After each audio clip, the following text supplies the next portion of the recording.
So hello student, आज के lecture में हम फाइनाइट ऑटोमेटा कवर करेंगे।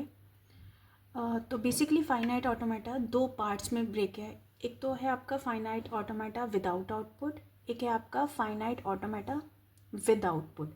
Again without output finite automata तीन पार्ट्स में ब्रेक है, जिसमें आती है deterministic finite automata, non deterministic finite automata और नल एनएफए और नल नॉन डिटर्मिनिस्टिक फाइनाइट ऑटोमेटा। तो बेसिकली जब हम बात करते हैं विदाउट आउटपुट की, तो अगर मेरे पास कोई स्ट्रिंग इस तरह के कॉम्बिनेशन से है तो विदाउट आउटपुट में आपके इसके करस्पॉन्डेंस कोई आउटपुट नहीं जनरेट होगा। सिर्फ ये ऑटोमेटा पे ये स्ट्रिंग आपकी चेक हो सकती है कि वो एक्सेप्ट होगी या रिजेक्ट होगी। तो आपको यहाँ पर इस पॉइंट पर या तो आपसे डिज़ाइनिंग के क्वेश्चंस पूछे जाएंगे या फिर आपसे एक्सेप्टेबिलिटी पूछी जाएगी कि पर्टिकुलर स्ट्रिंग क्या इस ऑटोमेटा के लिए एक्सेप्ट करेगी या रिजेक्ट करेगी। ठीक है, तो हम ये आगे की वीडियोस में हम पढ़ेंगे, जहाँ पे हम बात करते हैं फाइनाइट ऑटोमेटा विद आउटपुट। अब इन मशीन, ये दो मशीन्स हैं जो आप इस सिलेबस में पढ़ेंगे, Mealy machine and Moore machine. इसमें क्या होता है, आप कोई भी स्ट्रिंग इनपुट करेंगे और उसके करस्पॉन्डेंस आपको आउटपुट मिलेगा। फॉर एग्जांपल ये मेरे लिए इनपुट है, मैंने ये इनपुट पास किया अपने ऑटोमेटा में और उसके करस्पॉन्डेंस आपको कुछ आउटपुट रिसीव हुआ। तो अगर मुझे इस तरह की वैल्यूज़ और आउटपुट रिसीव हो रहा है तो मैं किसकी बात कर रही हूँ कि फाइनाइट ऑटोमेटा विदाउट आउटपुट। ठीक है, तो अब फाइनाइट ऑटोमेटा को हम कंटिन्यू करते हैं और हम यहाँ पर बेसिक अंडरस्टैंडिंग देखते हैं कि कैसे हम बेसिक डेफिनेशन है एक फाइनाइट ऑटोमेटा की।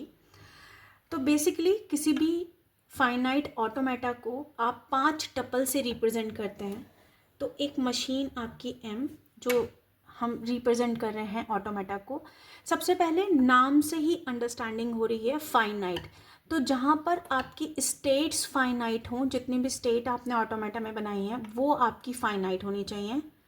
और जो आपने इनपुट लिया है, जिस इनपुट को आपको ऑटोमेटा को देना है, मशीन को देना है, वो आपके फाइनाइट होने चाहिए। ठीक है, तो सबसे पहले स्टेट और इनपुट से आने से पहले सबसे पहले मैं आपको डिस्कस करती हूँ कि हमारे 5 वो बेसिक टपल्स क्या हैं जिनके बेसिस पर हम कोई भी फाइनाइट ऑटोमेटा डिज़ाइन करेंगे। तो जब हम बात करते हैं टपल्स की, तो सबसे पहले है capital Q, then input alphabet sigma, del transition function q not initial state and f is the final state। तो कैपिटल क्यू किसे रिप्रेजेंट करता है, सबसे पहले जो कैपिटल क्यू है वो आपका कभी भी एम्प्टी नहीं होगा, मतलब आपके पास मिनिमम इनिशियल स्टेट तो होगी ही होगी। तो नॉन एम्प्टी कभी भी ऐसा नहीं होगा कि कैपिटल क्यू में कोई भी स्टेट ना हो, और जो भी स्टेट होंगी वो फाइनाइट स्टेट्स होंगी, राइट। तो अभी जब हम डिज़ाइनिंग करेंगे तब हम इसको डीपली पढ़ेंगे। फिलहाल के लिए जो भी कैपिटल क्यू में जितनी भी स्टेट का आपने बनाया उसमें स्टेट ऑलवेज मिनिमम एक स्टेट होगी और आपकी फाइनाइट स्टेट्स होंगी। तो फॉर एग्जांपल इस तरह। सेकेंड हम बात करते हैं इनपुट अल्फ़ाबेट की। तो अगेन इनपुट अल्फ़ाबेट भी कभी भी आपके एम्प्टी नहीं होंगे, तो ऑलवेज कोई ना कोई इनपुट आप पास करेंगे जो कि फाइनाइट होगा सेट। वो हमारा क्या होता है, इनपुट अल्फ़ाबेट। ठीक है, जिसको रिप्रेजेंट करते हैं सिग्मा से। ठीक है, तो हमने लास्ट 1-2 वीडियोस में हमने देखा था जिसमें हमने ए बी स्ट्रिंग की लेंथ जनरेट करी थी क्लीन क्लोजर पे, हमने इस पर लैंग्वेज क्रिएट करी थी क्लीन क्लोजर के बेसिस पर। तो वहाँ पर इनपुट रिप्रेजेंट करते हैं ए कॉमा बी से, और इनपुट अल्फ़ाबेट का जो साइन है वो है आपका ये। ठीक है, नेक्स्ट आपका जो टपल है वो है आपका डेल, जो रिप्रेजेंट करता है ट्रांजिशन फंक्शन को। अब ट्रांजिशन फंक्शन क्या है, एक स्टेट से क्या इनपुट लेकर आप किसी अदर स्टेट पर गए, ये आपका रिप्रेजेंट करता है ट्रांजिशन। तो आप एक तरीका होता है कि आप ट्रांजिशन डायग्राम बना लें, जैसे मैंने ये बनाया। इसके अलावा एक तरीका है कि आप इस तरह भी ट्रांजिशन डाल सकते हैं कि क्यू नॉट पे ट्रांजिशन, आपका ट्रांजिशन शो हो रहा है कि आपने कहाँ से मूव आप बता रहे हैं। क्यू नॉट आपकी स्टेट है, आपने ए इनपुट लेकर कहाँ मूव लिया, Q1 पे। ठीक है, ये भी एक तरीका है रिप्रेजेंटेशन का, और मैं आगे भी बताऊंगी कि कैसे आप टेबल की फॉर्म में भी रिप्रेजेंट कर सकते हैं। तो बेसिकली ट्रांजिशन क्या है, किस स्टेट पर क्या इनपुट लेकर आप किस अदर स्टेट पर पहुंचे, वो रिप्रेजेंट करता है आपका ट्रांजिशन फंक्शन। अच्छा, यही मैंने यहाँ पर फॉर्मूले के बेसिस पे बताया है कि कैपिटल क्यू, अब कैपिटल क्यू में कोई सी भी स्टेट हो सकती है, चाहे वो क्यू नॉट हो सकता है, क्यू वन हो सकता है, क्यू टू। अब क्यू नॉट कोई भी एक स्टेट किसी इनपुट, कौन से इनपुट को लेके, जो कि हमारा ए बी में से कुछ भी हो सकता है, और वो किस अदर स्टेट पे जा रही है, इसको रिप्रेजेंट करता है आपका ट्रांजिशन फंक्शन। ठीक है, अब इसके बाद हमारा है क्यू नॉट, जो रिप्रेजेंट करेगा इनिशियल स्टेट को। अब आपकी जब भी आप कोई भी फाइनाइट ऑटोमेटा बनाएंगे तो इसमें एक स्टेट आपकी, और एग्जैक्टली वन स्टेट ही आपकी इनिशियल होगी। एक तो आप एक स्टेट, मिनिमम स्टेट आपकी इनिशियल जाएगी, और मैक्सिमम भी आपकी वन ही जाएगी, मतलब आप मोर देन वन इनिशियल आप अपने ऑटोमेटा में नहीं बना सकते।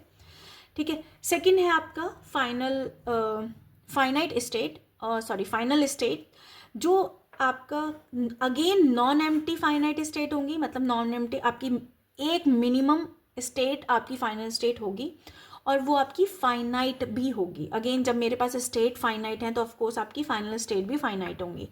अब फाइनाइट स्टेट के लिए क्या है, आपकी finite is a subset of capital Q. अब क्यू में मेरी फॉर एग्जांपल 3 स्टेट हैं, तो फाइनल स्टेट का ये रूल है कि आपकी एक स्टेट तो फाइनल होगी होगी, और मैक्सिमम आप सारी स्टेट भी फाइनल ले सकते हैं जितनी भी स्टेट आपने ऑटोमेटा में कंस्ट्रक्ट करी हैं। ठीक है, तो f is a subset of q। अब f इक्वल भी हो सकता है q का, मतलब इसका मतलब है कि q नॉट भी आपकी इनिशियल स्टेट भी हो सकती है और फाइनल भी, q1 आपकी फाइनल हो सकती है, q2 भी आपकी फाइनल होगी, लेकिन इनिशियल ऑलवेज क्या होगी, वन स्टेट ही आपकी इनिशियल स्टेट, आपकी एक सिंगल स्टेट ही पूरे ऑटोमेटा में आपकी एक ही स्टेट आपकी इनिशियल स्टेट होगी। ओके, तो अब हम बात करते हैं कैसे रिप्रेजेंट कर सकते हैं और कितने वेज हैं रिप्रेजेंट करने के फाइनाइट ऑटोमेटा। तो आप 2 तरीके से फाइनाइट ऑटोमेटा को रिप्रेजेंट कर सकते हैं। फर्स्ट है आपका ट्रांजिशन डायग्राम एंड सेकंड है आपका ट्रांजिशन टेबल। तो सबसे पहले हम बात करते हैं कि कैसे आप डायग्राम को रिप्रेजेंट करते हैं।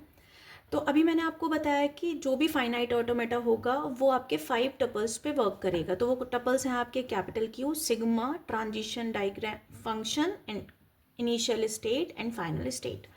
ठीक है, तो सबसे पहले जो मिनिमम चीज़ आपकी स्टेट जाएगी वो इनिशियल स्टेट जाएगी, जिसको रिप्रेजेंट करते हैं क्यू नॉट। आपकी इनिशियल स्टेट है, ये कैसे पता, क्यू नॉट के आगे या किसी भी स्टेट के आगे अगर आपने ये छोटा स्मॉल एरो बना दिया तो ये आपकी रिप्रेजेंट हो जाएगी इनिशियल स्टेट। ठीक है, फाइनल स्टेट कैसे रिप्रेजेंट करेंगे, कोई भी स्टेट जो भी आपने नाम देना चाहते हैं फाइनल स्टेट को, अगर आपने डबल सर्कल से रिप्रेजेंट कर दिया तो ये आपकी फाइनल स्टेट शो होगी। ठीक है, तो ये 2 रिप्रेजेंटेशन है, इनिशियल स्टेट आप इस तरह रिप्रेजेंट करते हैं और फाइनल स्टेट आप इस तरह रिप्रेजेंट करते हैं। तो फॉर एग्जाम्पल मैंने एक बहुत छोटा सा मैं एक ऑटोमेटा, फाइनाइट ऑटोमेटा डिज़ाइन कर रही हूँ जो आपके 2 इनपुट पर वर्क कर रहा है, ए कॉमा बी। ठीक है, तो initial state, final state. For example Q not से इनिशियल स्टेट से ए लेके मैंने Q1 पे मूव किया। ठीक है, सिंपल। और फॉर एग्जाम्पल मैंने क्यू नॉट सेल्फ लूप लगाकर क्यू नॉट पर बी इनपुट लेकर मैं अगेन क्यू नॉट पे ही आ रही हूँ। ठीक है, तो एक तरीका है मुझे ट्रांजिशन शो करने का कि मैंने आपको डायग्राम शो कर दिया जो बता रहा है कि क्यू नॉट इनिशियल स्टेट से, ऑलवेज आप इनिशियल स्टेट से ही स्टार्ट करेंगे किसी भी स्ट्रिंग को जनरेट करने के लिए या फिर एक्सेप्ट कराने के लिए। ठीक है, तो आप क्यू नॉट से स्टार्ट करें। अगर आपने इनपुट मिला बी तो इसका मतलब है आप आए क्यू नॉट पे, जो कि आपकी नॉन फाइनल स्टेट है, इनिशियल स्टेट। आप कब फाइनल पे पहुंच रहे हैं, जब आपको ए रिसीव हुआ तो आप फाइनल ए Q1 जो कि आपकी फाइनल स्टेट है वहाँ पर आप पहुँचे। एक तरीका है जिसे आप ट्रांजिशन डायग्राम बोलते हैं। सेकंड वे है रिप्रेजेंट करने का ट्रांजिशन टेबल। ठीक है, वो कैसे रिप्रेजेंट करते हैं, यहाँ पर आपने स्टेट मेंशन करनी है, जितने भी इनपुट आपने आपके ऑटोमेटा की डिज़ाइनिंग में है वो आप यहाँ रखेंगे। मेरे पास अभी सिर्फ 2 ही स्टेट हैं, तो फर्स्ट इनिशियल स्टेट को मैं कैसे रिप्रेजेंट करूँगी, अगेन जो भी स्टेट का नाम है उसके आगे अगर मैंने एरो, स्मॉल एरो बना रखा है तो इसका मतलब है कि ये आपकी इनिशियल स्टेट है। अब मेरे ऑटोमेटा के अकॉर्डिंगली Q0 पे जब मुझे A मिल रहा है तो मैं कहाँ पे मूव कर रही हूँ, Q1 पे। तो सेम चीज़ यहाँ पर आपने मेंशन कर दिया कि Q0 पर अगर A इनपुट मिल रहा है तो आप कहाँ आ रहे हैं, Q1 पर। नेक्स्ट Q0 पे मुझे B के लिए मेंशन करना है टेबल में कि क्या पोजीशन रहेगी, तो Q0 पे अगर मुझे B मिला तो मैं कहाँ पर आई, Q0 पर। ठीक है, इसके बाद जितनी भी स्टेट है मुझे यहाँ पे रिप्रेजेंट करनी है। अब मेरी है Q1, बट अब Q1 क्या है, आपकी फाइनल स्टेट है। आप दो तरीके से रिप्रेजेंट कर सकते हैं टेबल में फाइनल स्टेट को, एक तो एक सिंपल सर्कल बना के, या फिर एक आपके पास ऑप्शन है कि आप सर्कल ना बना के एस्ट्रिक लिखते हैं। तो दोनों तरीके में से एक तरीका आप फॉलो करेंगे। ठीक है, तो ये रिप्रेजेंट करता है फाइनल स्टेट को, क्योंकि अब मेरे पास Q1 से पर ना तो A के लिए पाथ है ना B के लिए पाथ है, तो मैं इसको यहाँ पर डैश छोड़ सकती हूँ, या सेकंड ऑप्शन है मैं यहाँ पर 5 लिख सकती हूँ। ठीक है, तो ये दो तरीके के रिप्रेजेंटेशन है। जब हम इसकी डिज़ाइनिंग करेंगे तो हम डीपली पढ़ेंगे कि क्यों मैंने ये बनाया, कैसे ये बना। ठीक है, फिलहाल के लिए कैसे आप ऑटोमेटा, फाइनाइट ऑटोमेटा को रिप्रेजेंट कर सकते हैं, कितने वे से आप रिप्रेजेंट कर सकते हैं, ये हमने डिस्कस किया।